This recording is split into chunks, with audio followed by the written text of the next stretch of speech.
So good evening mga ka-solar.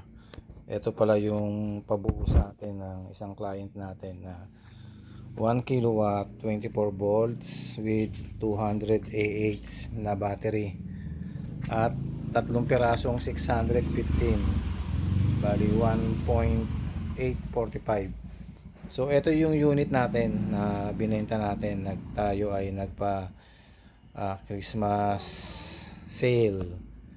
So nag-sale tayo na sa murang halaga ay naibigay natin yan sa ating kliyente. So meron siyang ATS at meron din siyang AC charging. May nakaabang yan na yan to para sa Genport kasi wala pong grid doon. Genport po yan.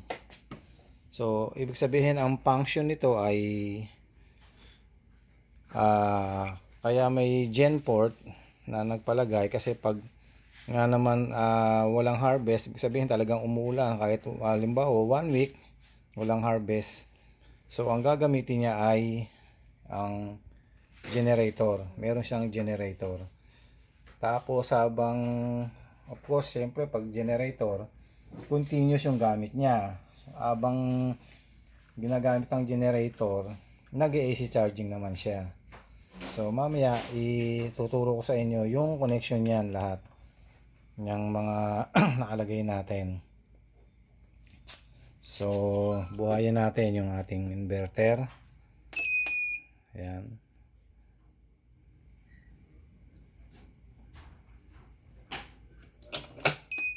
So yun, nakita nyo, pumalo na yung ating ATS.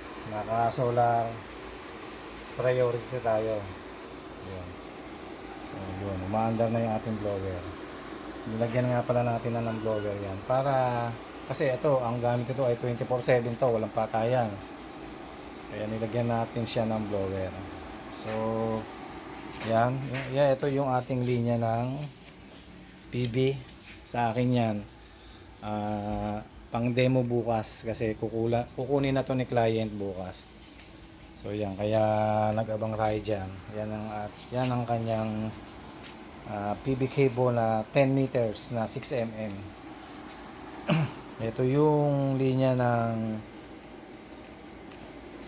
ano ano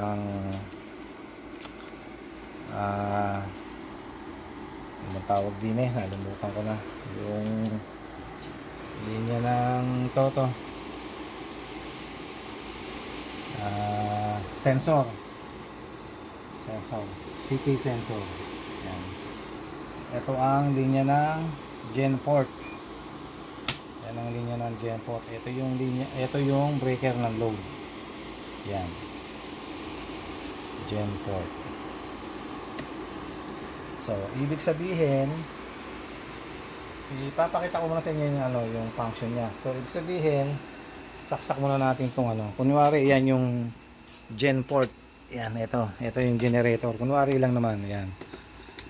At natin kay DU. So ngayon, solar yan. Ang gumagana. So, isaksak natin yung electric fan para makita nyo in actual ng function ng ating ginawa. Yan.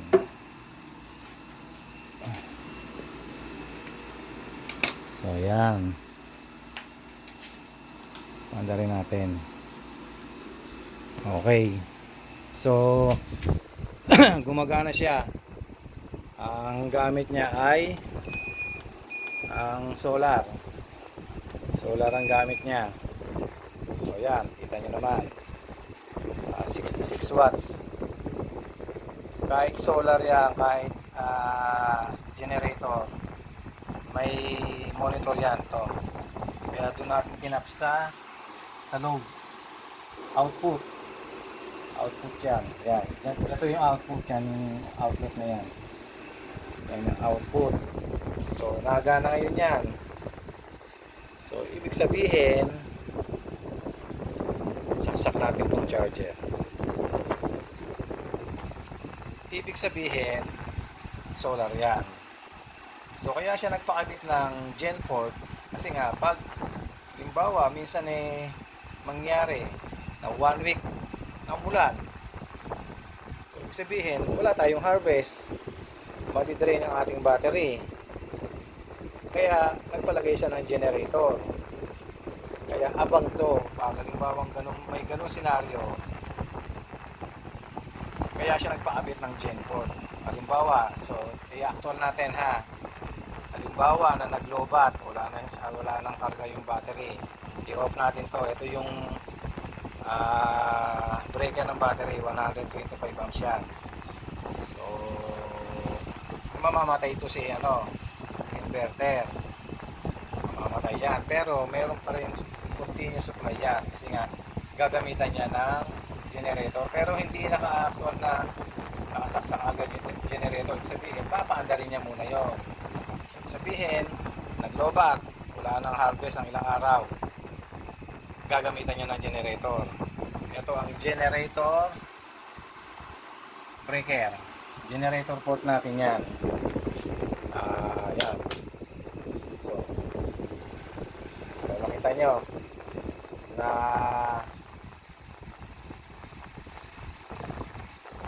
bakit ito pinatay ko.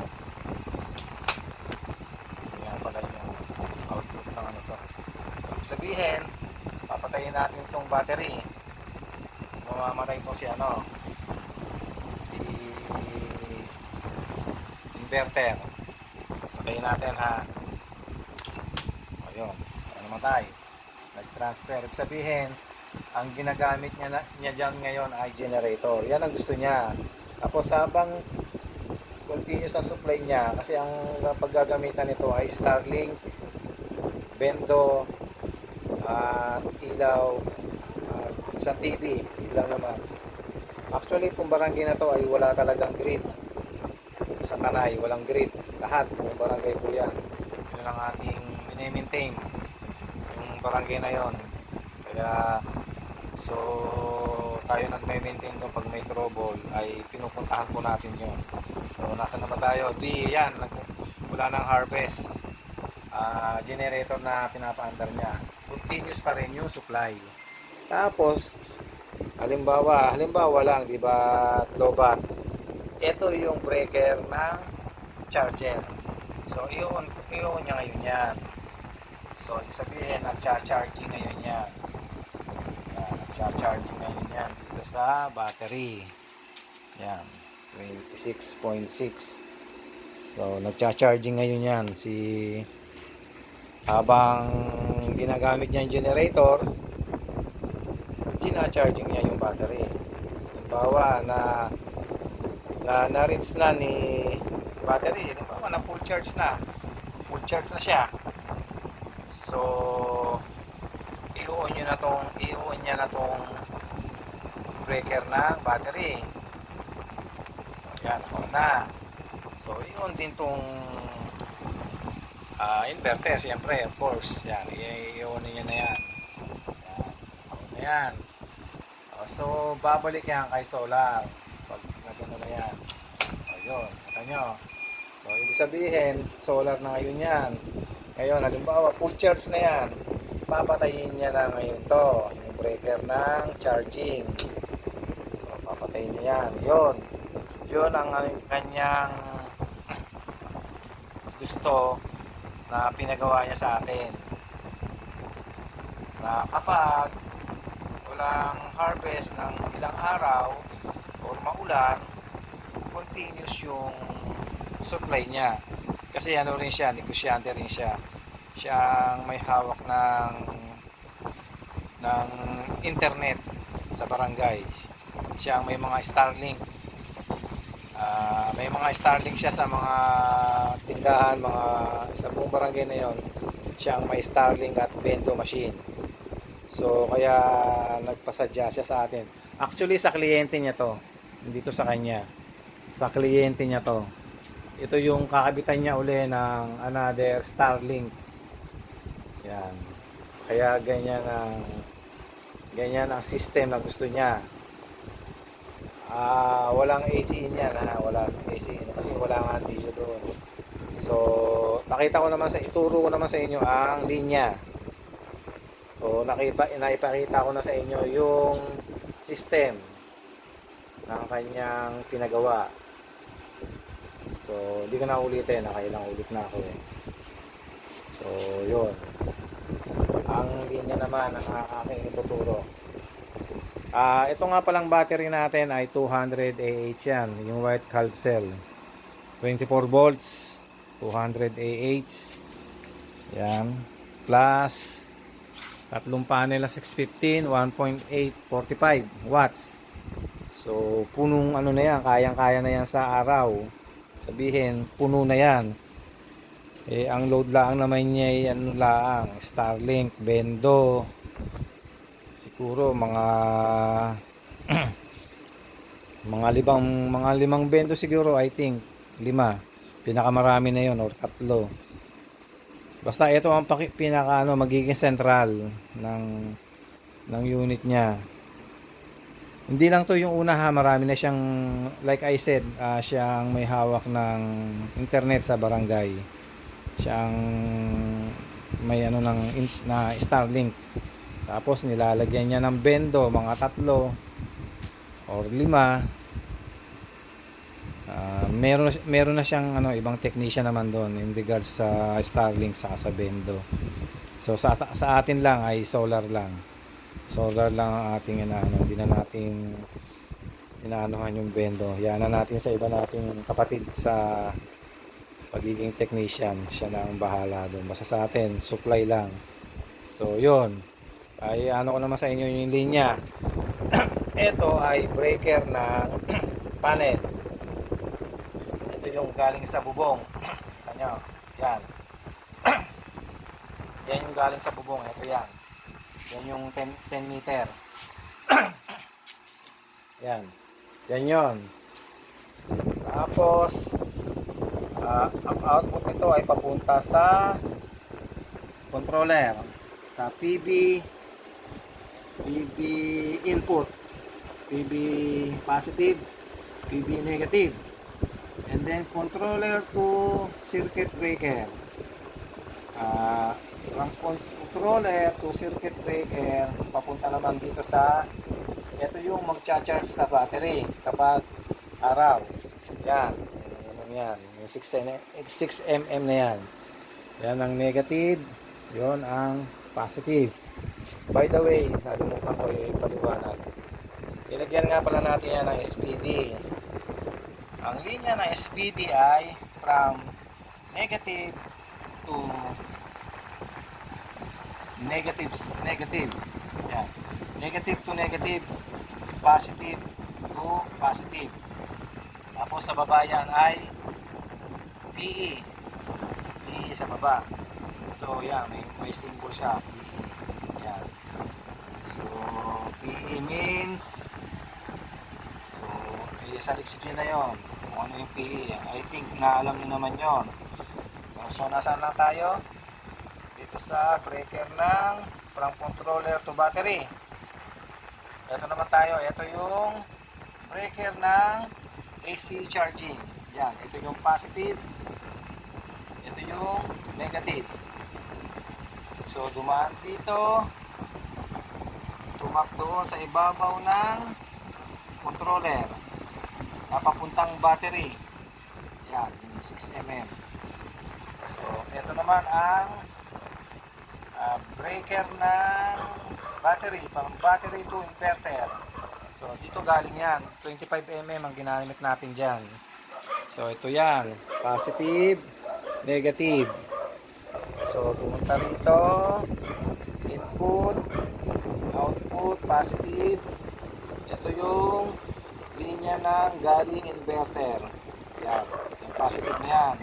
Ito yung negative, galing inverter yan. Yan, dito, output ng inverter. So tapos na tayo sa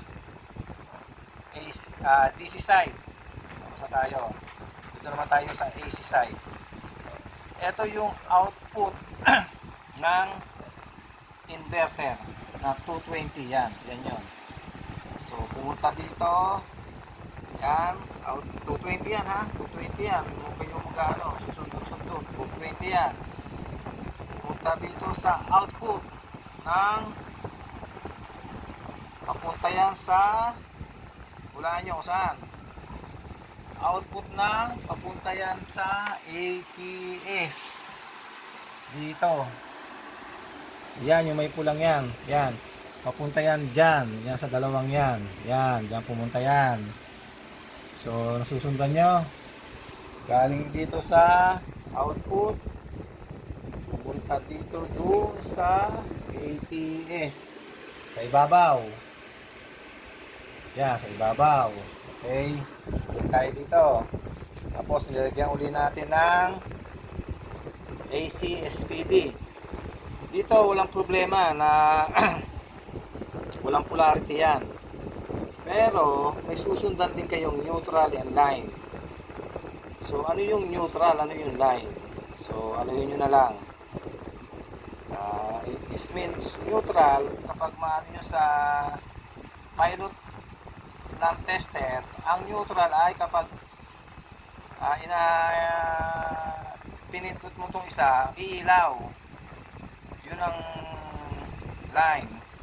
Sa neutral, pag sinaksak yung isa at hindi umilaw, yun yung neutral. So, pag-aralan nyo na lang sa ibang vlog. Kaya, dali naman yan. So, dito tayo sa monitor. So, yung monitor, para makuha nyo ang may output ang inverter or may output o may reading ang kung ano man yun, kung generator man ang gagamitin nyo or kung sa DU ang top niyan ng CT sensor ay dyan sa output na ng ATS dun sa baba, yan sa baba yung dalawa kasi di ba yan sa ibabaw meron, yan yung input, ito yung output, pagsasamahin nyo lang yan tapos ito na ang niya, output. So ibig sabihin kahit inverter ang gumagana or solar or kahit DU, Meralco sa atin, Meralco 220 or generator, may reading pa rin si monitor. So paano ko ginawa yon? So dinugsungan natin tong CT sensor kasi nga mahaba yan. O yan, yung green wire na yan, green ba? Yellow pala. Yan, dinugsungan natin yan kung papunta dito sa ibabaw. And then yung supply nito, ang supply ng 220 nya ay dito naman pumunta. Yan, sa output. Yan, 220 na yan. So, nakita nyo.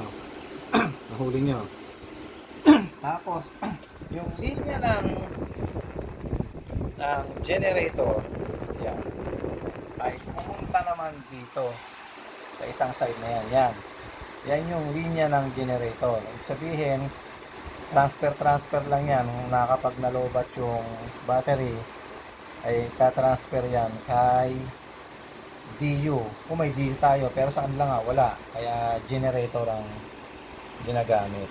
Gagamitin lang naman nila yan kapag mga ilang araw na ulan. So kaya siya nagpasadya. Actually pasadya po ito pasadya na merong gen port tapos may AC charging.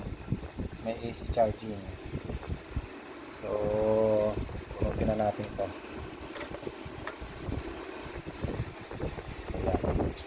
So yan ang kanyang unit. Tapos sa baba. So yun, naipakita ko naman sa inyo yung linya. Ito nga pala ay abang natin sa ground. Yan. So ibig sabihin magtatap pa tayo ng isa dyan. Dalawa. Yung isa ay papunta sa lupa. Isa dyan, sa lupa. At yung isa yung galing sa panel. Galing sa panel yon. O iipitin na lang ni mid-clamp. Ni end-clamp. Iipitin na lang wire. So, ibig sabihin, meron pa tayong wire na papunta ng panel. Actually, hindi nga pala ako mag-i-install ng panel. Sila na. Madali lang naman yan. Gagawa ko na lang ng schematic diagram. or pictorial diagram para mas madali. Medyo marunong naman doon yung isa nating partner doon. May partner nga pala tayo doon sa lugar na yun. Siya ang ating tinuturuan natin maging paunti-unti na sa electrical. So yun, ang consumption ngayon ng electric fan ay 64.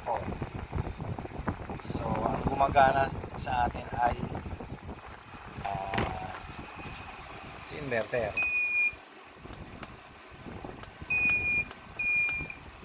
Yan, ang gumagana sa atin ay si inverter. So balik natin kay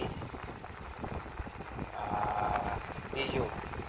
O sabihin na natin na gagamit siya ng generator kasi nga ilang araw nang walang harvest. Baga umuulan, ilang araw na. Gagamit na siya ng generator. So, yun, nag-transfer na si ATS. Pero may supply pa rin ang bahay niya. Tuloy-tuloy. Tapos, magcha-charging na siya ng battery natin. Niya pala, magcha-charging na siya.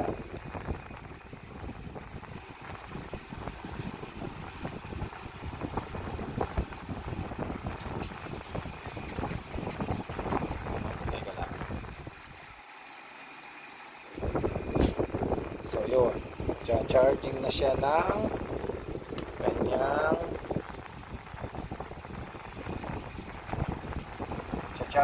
kanyang battery. So yun po ang function niya.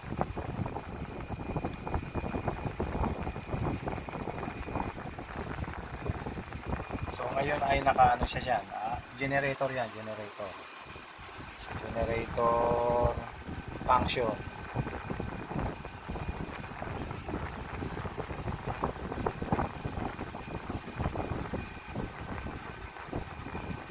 Ay, hindi pala nakasaksak. So, yan. Habang nag-ano siya ng generator, magcha-charging naman siya ng battery. So, yun. Charging siya ng battery. Yan, 26.5. Kanina 26.6. Kasi nga, gumamit tayo ng battery kanina. Solar ang ginamit natin. Ngayon, ano na yan?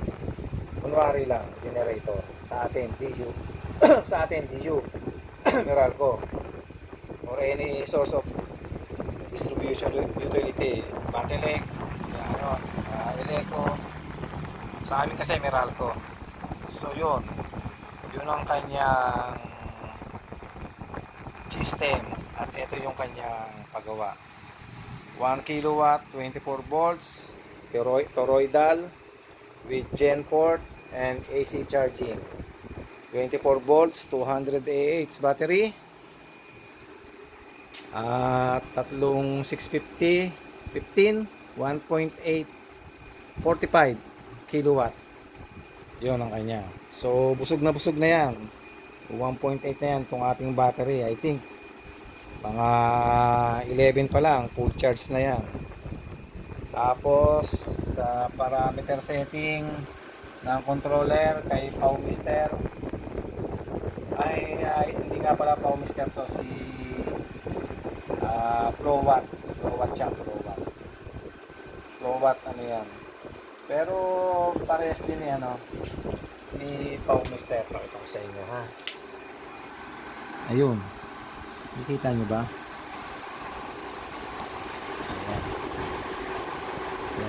Yan ang ano niya, si made in China din. Current is 60, voltage is automatic 12 to 48, PV voltage maximum yan ha, 150 volts, yan ang PV nya. PV input power, hindi ko na masyado makita. So yun, tignan nyo na lang. So yan yun. Ito yung ating bagong inassemble for pick up tomorrow. Okay. For pick up tomorrow yan. And then yung apat ay ikakabit natin sa another client natin na additional panel sa yung kinabitan natin ng 6 kilowatt grid tie DE. 6 kilowatt yon sa Kabuyaw. So yun ang kabitan natin. November 9 ang schedule ko dyan sa apat na panel na yan. Dagdag lang naman yan, dagdag ng client natin. Nakabitan na natin yun ng una 4, ngayon 4 uli, so magiging 8. So 8 ay 615, 2.430 ang second string nya. Ang first string nya ay 580 times 4, 580 to 1819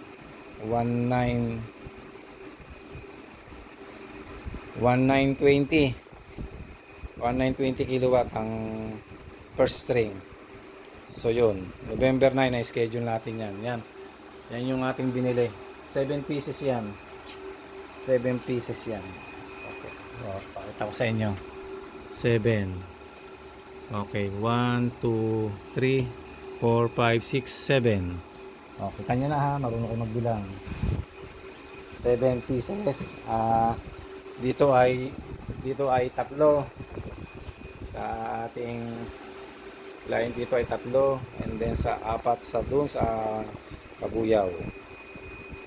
So yun. Hindi ko pa tatakpan to kasi papakita din natin kay client bukas. So mapapansin nyo medyo may kalakihan siya. Okay, talagang malaki siya. Yan, ano siya, Santry distribution panel, box na 18 ways. So maganda yung ano niya.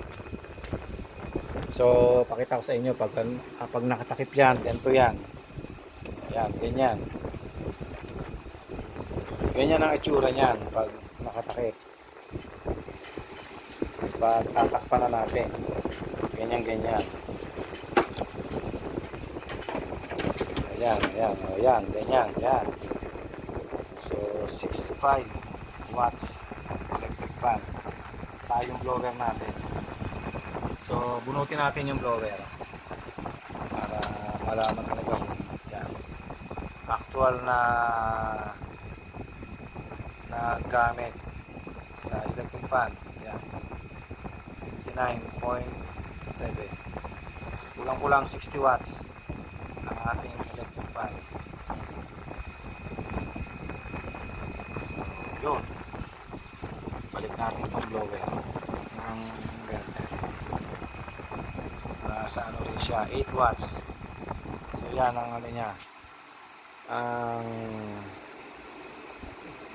kabuuan niya. Tapos kukubera na natin bukas yan. Papakita lang muna natin kay client. So okay, kung kayo ay interesado, just PM lang po kayo. Anywhere in Luzon, Visayas, and Mindanao, pwede naman po, o shipping na lang. And then about sa panel, kayo na pag malalayo, kasi hindi po ako pwedeng lumayo at ako ay mayroon ding iba pang negosyong inaasikaso. So hindi talaga, hanggang ano lang tayo, hanggang buong Laguna lang, hindi tayo pwedeng lumayo dito kasi nga may minomonitor din tayong other business. So yan lang po ang aking bagong video na ngayong gabi. Ay ang araw ngayon ay Sunday, November 2. So yan, tinapos ko ngayon yan. Kasi galing kaming bakasyon. Punta muna kami ng Maynila. Bakasyon tayo doon ng 2 days. Pero naka-assemble na yan. Konting upgrade lang kanina. Yung mga linya na binago natin. Meron na tayong binagong linya. Sa ngayon ay almost perfect ang linya. Perfect na talaga. Hindi almost talagang perfect na. So yun lang po. Tomorrow po pick up na siya. Kung interesado kayo ay PM lang po kayo. Pwede ko po kayong gawa ng ganyan. Ganyan mismo. Basta kung ano yung gusto nyong function, sabihin nyo lang. Hanggat makakaya natin ay gagawin. So yun lang po, isang mapagpalang gabi sa ating lahat. God bless us.